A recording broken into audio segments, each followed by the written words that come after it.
Hi, I'm Julie Maida, and today I'm going to answer a question that someone asked me here on this channel. I'm going to read the question for you so you can hear exactly what they're saying. They want to know what I put in my contracts and what's appealing to both the companies who are the licensees and to me. I would be the licensor. So the licensor is the person making the artwork and essentially renting it to a company, and they're the licensee.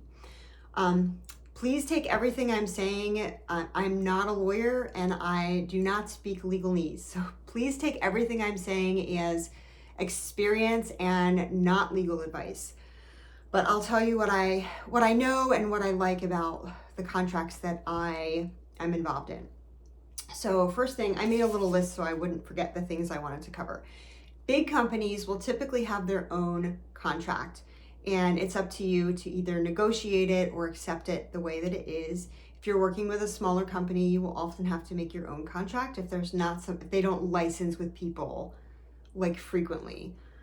I'll cover the big things that I like to look at in a contract and the sort of important parts for me. The first one is copyrights. I personally don't ever give up my own copyright. You can, and people do. Some people will do something called a buyout, where they buy out both they buy out what you're making and they also buy out the copyright. And if you're in that situation and that's something that you decide you want to do, there should be a minimum of 100% markup on whatever it is that you're selling, if not 200%. Because when you sell your copyrights, that means that you no longer own any rights to that artwork. You can't use it for anything in the future, and the company now has complete ownership of that. Personally, I don't like to give up my copyrights. If that's in a contract, I will not sign it because it means I can't use my work for anything else. I can't sell it on my website. I can't make prints of it. I can't use it to license for a different company. So one of the biggest things that I look for is freedom and copyrights. And when I say freedom, that can be a bunch of different areas. One of the best things is to have a license that either doesn't have exclusivity or only has exclusivity in one area. So for example, this painting right here is being manufactured to see how it prints on a canvas for wall art. And my particular contract for that company involves exclusivity, but only for wall art in big box retail stores in North America.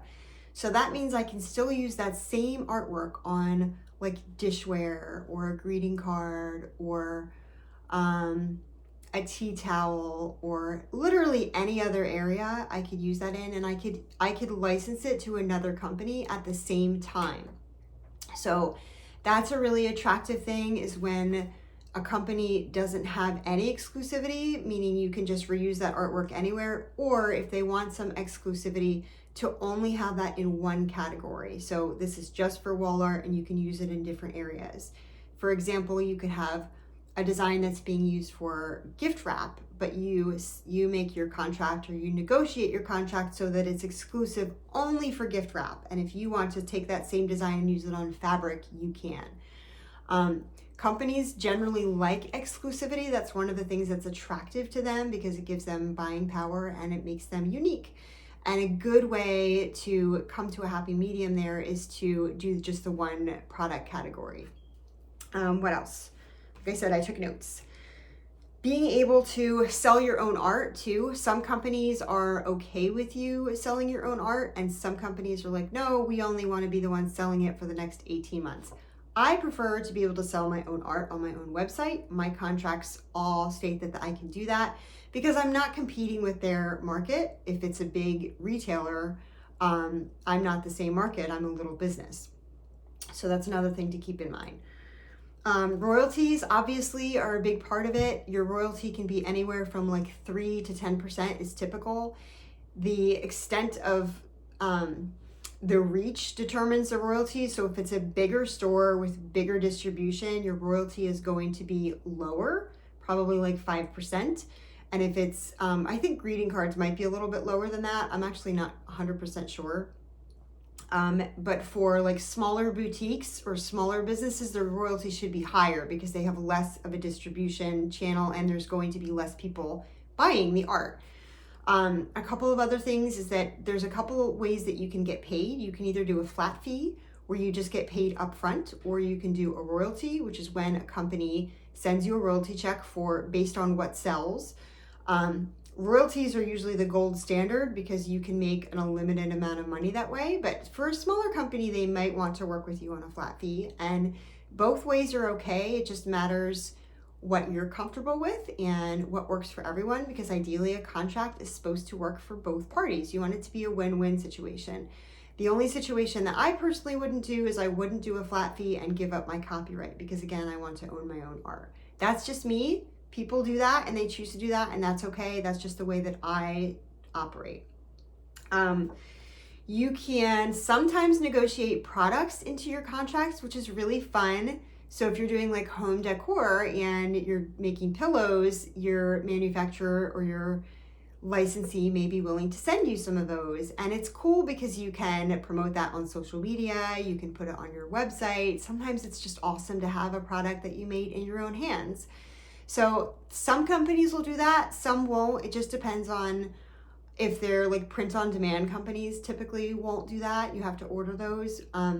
But that's just a nice thing that you can negotiate. And sometimes companies, if they can't afford a higher royalty or that's not in their budget, will negotiate product, and that's a possibility. So it's always good to be flexible, because again, it's supposed to be a win-win. It's you and the company working together to both be profitable, both have a product that brings people joy and sells and makes everyone happy with the end result. So the last thing is timeline is the other big one, is that typically a contract will last anywhere from like a year to 2 years. What most of mine are 18 months. Shorter is typically better for the artist, especially if it's an exclusive category, because it gives you the option to shop around if you are not happy with that contract, or license your art to a different company. Sometimes companies will give you the option to renew a license. So they usually will like a longer timeline. The artist will typically like a shorter timeline. But like I said, you usually can find a happy medium. 18 months is a perfectly fine contract. Anywhere from like 12 to 24 is great.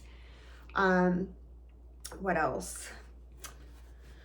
Trying to think about what else other stuff comes up. There's some stuff in there. It depends on what country you're in. In the US, we have copyrights, but I think in a couple of other countries and Canada, there's a different type of right, and it has to do with the company being able to alter your art.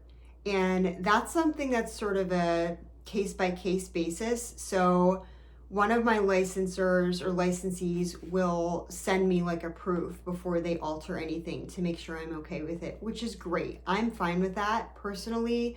If I'm working with somebody and they think that changing a color scheme a little bit will help it sell better, I'm okay with that. But if it's something that I wouldn't necessarily stand behind, like a product that doesn't align with my values, I wouldn't be okay with that. So it's really nice when you have that in a contract too, is that if the company wants to make an alteration and they want to have that in a contract, it's nice for them because they're trying to sell it, but you may want to have a stipulation that says, hey, you got to send me a proof before you do anything with my work. So those are probably the biggest things that I can think of. I hope this was helpful to you. Like I said, I am not a legal expert, but they're the things that I look at the most and really consider when I'm looking over a contract.